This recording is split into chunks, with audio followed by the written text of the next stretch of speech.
नमस्कार। मैं सुप्रिया कश्यप। आज हम लोग चार्वाक दर्शन के अंतर्गत चार्वाक की ज्ञान मीमांसा के बारे में पढ़ेंगे। चार्वाक दर्शन चर्व धातु से बना है, जिसका अर्थ होता है चबाना। दूसरा अर्थ चार्वाक का, चार्वाक दो शब्दों से मिलकर बना है, चारु और वाक, जिसका अर्थ होता है जो मीठा वचन बोलता हो। और तीसरा, चार्वाक ऋषि ने इस दर्शन को आगे बढ़ाया, इसीलिए इस दर्शन का नाम चार्वाक पड़ा। अब चार्वाक दर्शन के प्रतिपादक गुरु बृहस्पति हैं। चार्वाक दर्शन को नास्तिक शिरोमणि की उपाधि प्राप्त है, क्योंकि यह वेद, उपनिषद, परलोक, आत्मा इत्यादि को नहीं मानता है।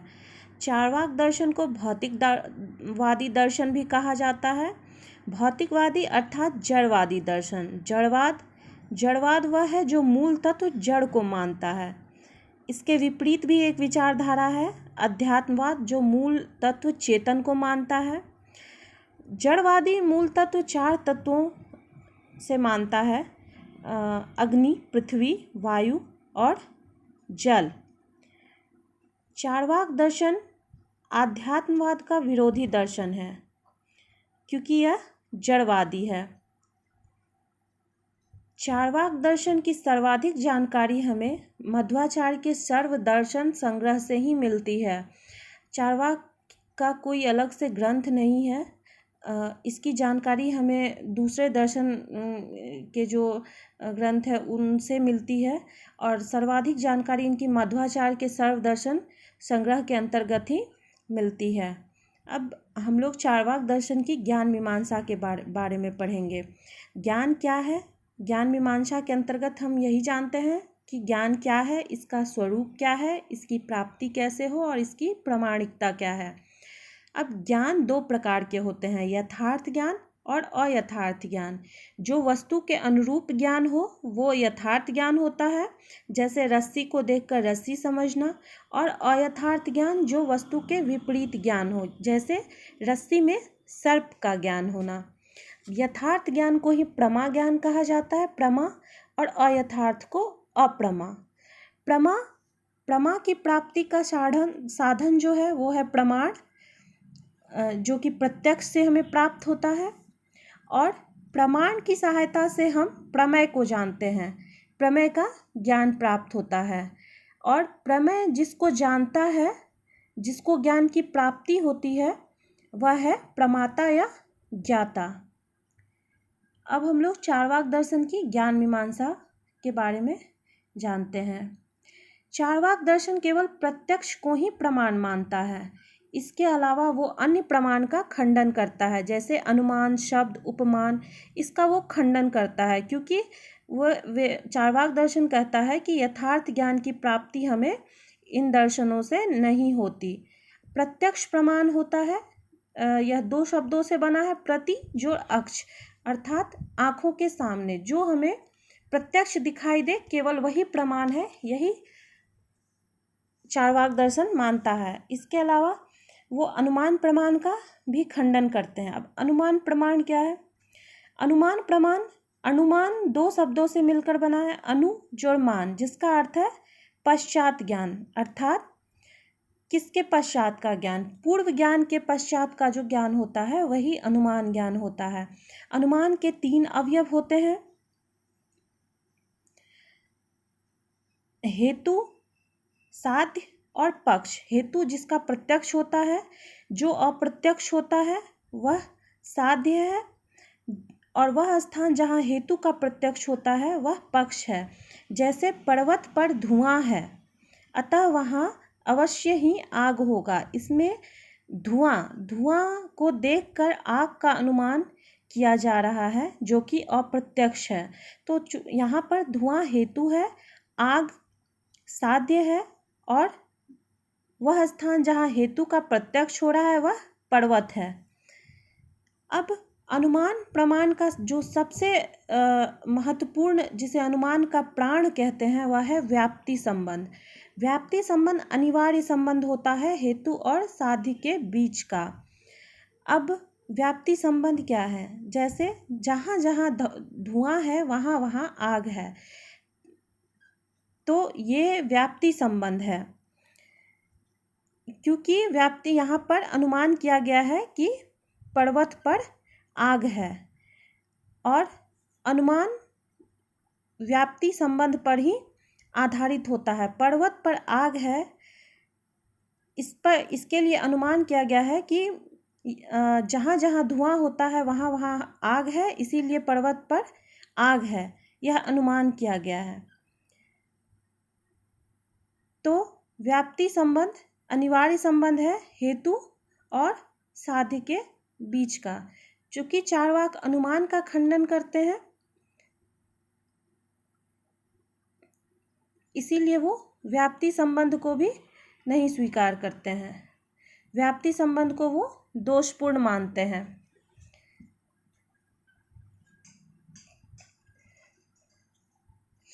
किसी भी प्रमाण से व्याप्ति संबंध की सिद्धि नहीं होती है, इसीलिए यह अनुमान से भी सिद्ध नहीं होता है, ऐसा चार्वाक दर्शन कहते हैं। अब वह बताते हैं कि एक एक करके हम जानेंगे कि कैसे व्याप्ति संबंध की सिद्धि अन्य प्रमाणों से नहीं होती है। व्याप्ति संबंध की सिद्धि, पहला, व्याप्ति संबंध की सिद्धि प्रत्यक्ष से नहीं होती है, क्योंकि प्रत्यक्ष हेतु और साध्य के मध्य में हमें हेतु का प्रत्यक्ष होता है, साध्य का प्रत्यक्ष होता है, किंतु हमें उनके बीच के संबंध का प्रत्यक्ष नहीं होता, इसीलिए व्याप्ति दोषपूर्ण है।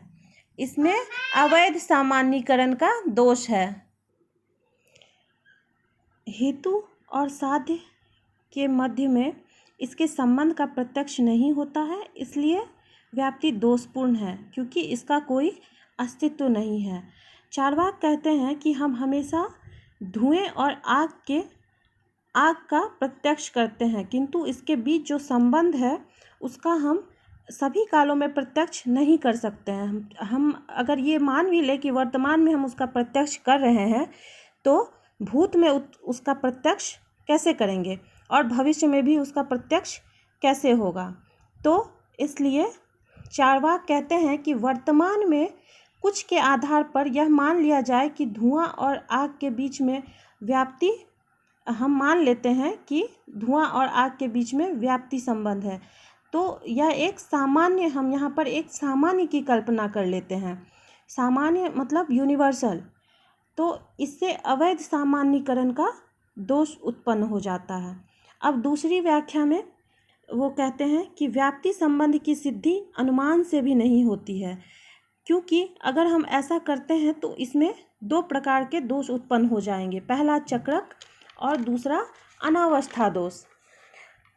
अब चक्रक दोष क्या है कि हम व्याप्ति की सिद्धि अनुमान से कर रहे हैं और अनुमान की सिद्धि व्याप्ति से कर रहे हैं, इसीलिए इसमें एक चक्र बन जा रहा है और यह इसमें चक्रक दोष उत्पन्न हो जाएगा। जैसे हम क की सिद्धि ख से कर रहे हैं और ख की सिद्धि क से कर रहे हैं, तो यह एक चक्र बन जाएगा और इसे ही चक्रक दोष कहते हैं।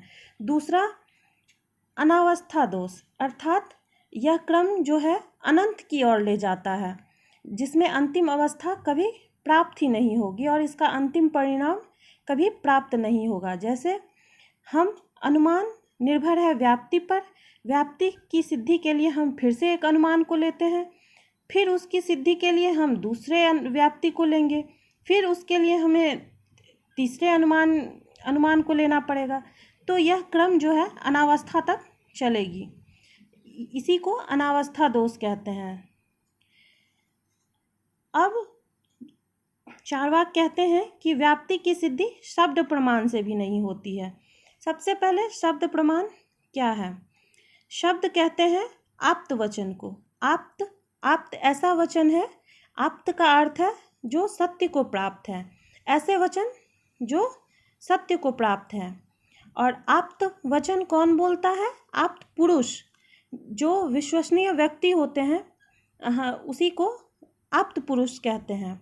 शब्द प्रमाण के दो भेद हैं, लौकिक और अलौकिक। लौकिक हुआ जो विश्वसनीय व्यक्ति के वचन है और अलौकिक हुआ जो वेद पुराण उपनिषद इसमें जो बातें लिखी गई है, कही गई है, वो अलौकिक प्रमाण, अलौकिक है। अब इसमें भी चार्वाक कहते हैं कि अगर हम वेदों उपनिषदों को मानते, वो वेदों उपनिषदों को नहीं मानते हैं। वे कहते हैं कि किसी जाति विशेष नहीं अपने स्वार्थ की सिद्धि के लिए इसकी रचना कर दी है। और चूंकि शब्द एवं स्वयं अनुमान पर आधारित है, इसीलिए शब्द प्रमाण है ही नहीं। क्योंकि शब्द अनुमान पर आधारित है, अनुमान व्याप्ति पर, फिर शब्द, इसीलिए शब्द व्याप्ति पर आधारित हुआ और व्याप्ति से व्याप्ति शब्द पर, तो फिर इसमें एक चक्रक दोष बन जा रहा है। अब इसके लिए जैसे कि वो एक हम उदाहरण लेते हैं कि राम विश्वसनीय व्यक्ति है, सभी विश्वसनीय व्यक्तियों के वचन मान्य है, इसीलिए राम का वचन मान्य है। इसमें राम विश्वसनीय व्यक्ति है यह हम अनुमान कर रहे हैं, इसका हम प्रत्यक्ष नहीं कर सकते। और जब हम पहले ही वाक्य में राम विश्वसनीय व्यक्ति है का अनुमान कर लिए, तो उनके जो वचन है वह भी अनुमान हो गया कि सभी विश्वसनीय व्यक्तियों के वचन मान्य है, इसीलिए राम का वचन भी मान्य है। तो चूंकि शब्द अनुमान पर आधारित है, अनुमान व्याप्ति पर, तो यह एक फिर चक्र चलेगा और इसमें चक्रक दोष है। फिर चौथा है व्याप्ति की सिद्धि। चार्वाक उपमान प्रमाण से भी स्वीकार नहीं करते। उपमान प्रमाण वह है जो उपमा पर आधारित ज्ञान है या सादृश्यता या तुलना। जैसे कि उपमा का उदाहरण उपमान प्रमाण का कि राम जंगल गया, राम से एक व्यक्ति ने कहा कि जंगल में तुम्हें एक नीलगाय दिखेगी, और चूंकि राम ने नीलगाय को नहीं देखा था इसीलिए लेकिन उसने पूछा कि नीलगाय कैसी दिखती है, तो उस व्यक्ति ने कहा कि जैसी गाय दिखती है। तो राम को जंगल में नीलगाय का प्रत्यक्ष हुआ। तो चूंकि पूर्व में राम ने गाय का प्रत्यक्ष किया था, तो गाय के सदृश्यता के आधार पर उसने नीलगाय का अनुमान किया, तो उसे वो सादृश्यता के आधार पर याद आ गया कि वो वही नीलगाय है। तो यह राम ने यह ज्ञान वह इसलिए प्राप्त किया क्योंकि नीलगाय का राम ने जंगल में जाकर प्रत्यक्ष किया।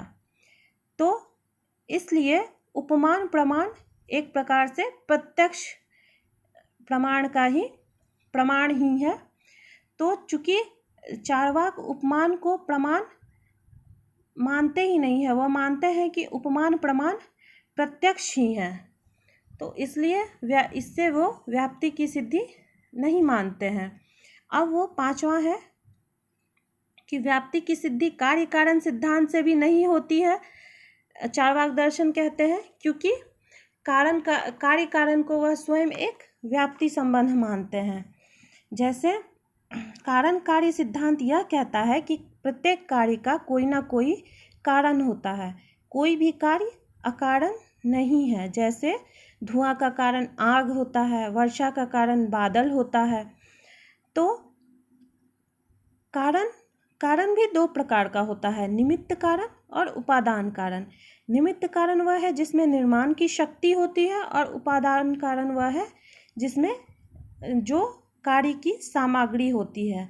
जैसे कि अगर हम एक घड़े को ले, तो घड़ा एक कार्य है, और इस कार्य का निमित्त कारण कुम्हार है और उपादान कारण मिट्टी है।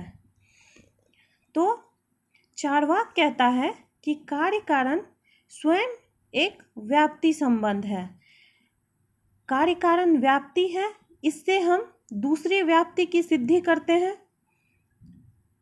फिर उससे हम पहले व्याप्ति की सिद्धि करेंगे, तो यह इसमें भी एक प्रकार का चक्रक दोष उत्पन्न हो जाएगा। तो यह चक्र बन जाएगा और यह इसमें चक्रक दोष उत्पन्न हो जाएगा। इसलिए कार्य कारण से भी व्याप्ति की सिद्धि नहीं होती है। छठा है व्याप्ति संबंध की सिद्धि सामान्य रथ द्वारा भी संभव नहीं है, ऐसा चार्वाक दर्शन मानते हैं। क्योंकि चार्वाक कहते हैं कि प्रत्यक्ष हम केवल विशेषों का ही करते हैं, सामान्य का प्रत्यक्ष नहीं होता है। तो जब सामान्य का प्रत्यक्ष ही नहीं होगा और चार्वाक केवल प्रत्यक्ष की को ही प्रमाण मानते हैं, तो इसीलिए व्याप्ति की सिद्धि सामान्य से भी नहीं हुई। इस प्रकार यहाँ पर चारवाक की ज्ञान मीमांसा यहीं समाप्त होती है।